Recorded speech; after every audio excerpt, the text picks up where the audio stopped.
እነኛ አባቶች ተሰብስበው ምን እያሉ ነው? እነኛ እናትስ ምን እያሉ ምን እየተናገሩ ነው?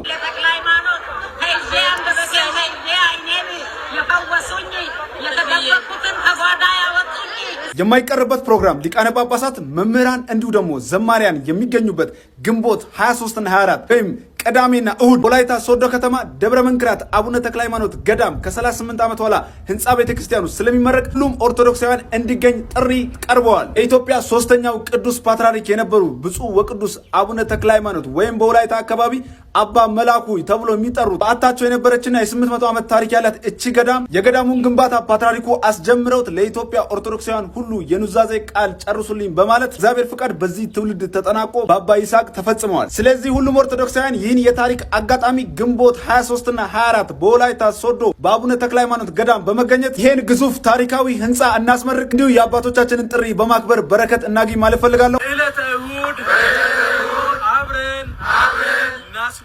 ከመላው ኢትዮጵያ የአሁኑ ቅዳሜና እሁድ በወላይታ ሶዶ በአቡነ ተክለ ሃይማኖት ገዳም ላይ እንገኝ፣ እናስመርቅ።